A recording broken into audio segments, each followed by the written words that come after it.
Check it out, my 1974 Ford Bronco. I just love the classic lines, the squared off body, four-wheel drive, enough room to fit the entire family in on a cruise. I mean, look at it. I've always wanted one. What? That's not a Bronco? Oh, it's funny you should say that because my wife had the same reaction when I spent the money we had saved on a Ford Bronco on this instead. Huh, weird. Well, this is in fact a 1966 Datsun 1600 Roadster. Some folks call it a fair lady. This car has a pretty cool story of its own, and I'll get to that in a second. And by the way, it is Datsun and not Datsun, unless you put butter on your mashed potatoes, okay? So what powers this beast, you may be asking? There it is, 1.6 liters of pure horsepower. 96 horsepower anyway. Before I can let these ponies run, I do have just one issue I've got to take care of. No battery. And there's no battery because the battery was dead. So I had to go get a new battery. And oddly enough, the battery that was in it originally was super tiny, almost like it came out of like a ATV. And this was the smallest battery I could get at the local auto parts place. And now this battery tray doesn't fit it. So I've just got to drill out some holes to make it hold the new battery.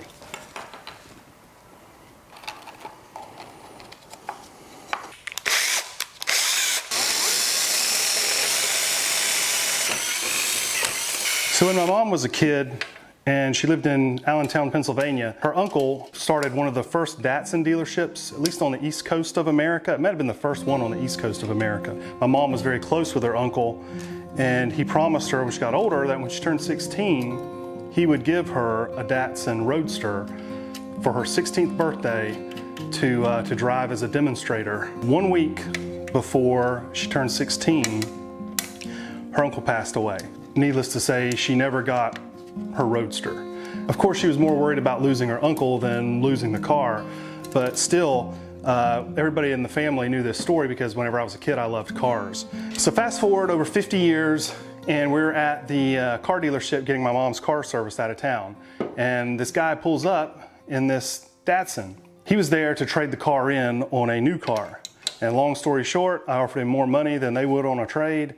And now, one fresh battery and one rain shower later, and we're ready to go.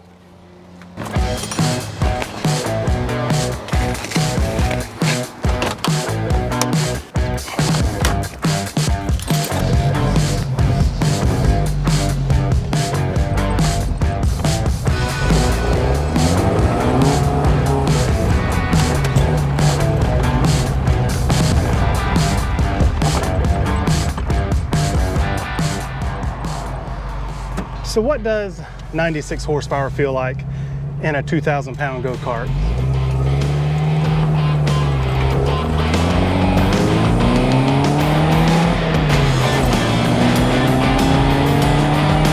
feels a lot faster than it really is. And that's kind of what makes this car so cool, is that even though it's not fast, it feels fast. Which is good when you're passing cops. One time my wife and I took it for a ride and I left the parking lot and I was like, oh, should I get on it? And she said, yeah, just one time. Sure as I did, there was a cop sitting right there and I was like, oh no, ticket time. Nah, 35 miles an hour, we're good.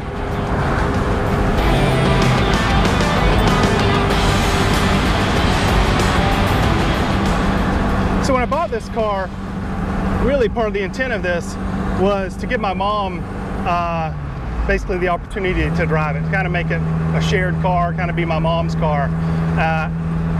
And she did drive it one time.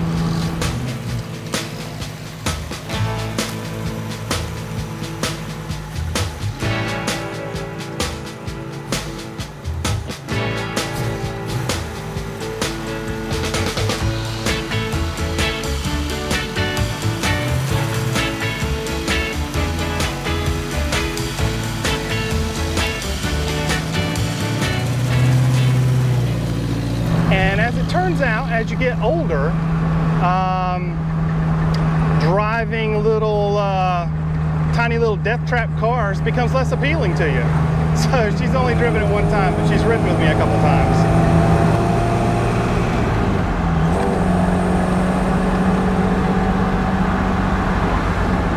So the guy I bought the car from put this 5-speed from a Datsun 2000 in.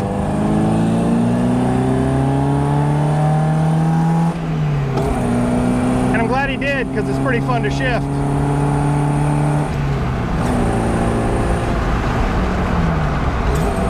Red line is at 6,000 RPM.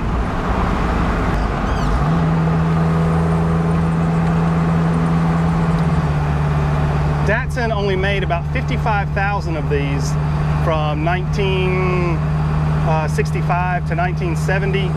That's including the 1500, the 1600, and the 2000. Compare that to the Mustang, which in the same period sold millions and millions of cars. So you don't see these. Like I said, before I saw this one, I'd never seen one in person. And you can't drive this car without people asking you about it or smiling and waving as you pass them. So there's some really cool design cues with this car.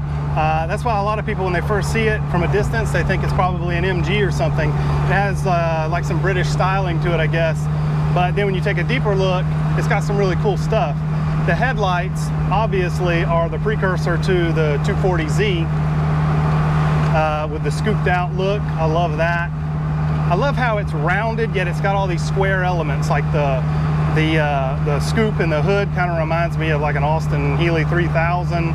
The tail lights, I've never seen anything that looks like that. The way it's squared off, and yet has the chrome bezels around the tail lights on top of the squared off. It's not a fin, but I don't know what you would call it. But I love the way that looks. That's straight up American looking to me. Another cool feature you don't see on many cars, except for one notable one in particular, is that the key is to the left of the steering wheel,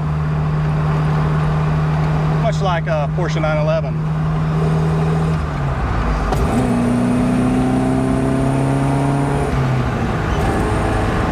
The switch gear in here, the lights, fog lights, wiper and heater, they look like they're out of an airplane. It just, man, this is such a cool car for what it is. I mean, it's a very basic car. It's not an expensive car, not an exotic car, but it just has all the really cool stuff about it. So there's actually tons of room in this car. I am 6 foot tall, 225 pounds, and this car is just super comfortable. The only thing I will say is that the pedals are a little close. So yeah, I can't fit these size 14s down there.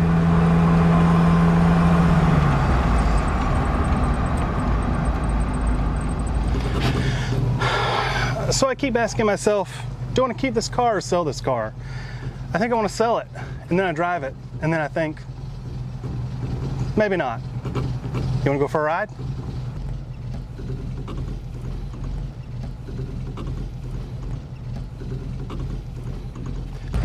So in the end, I probably will sell it, but not today.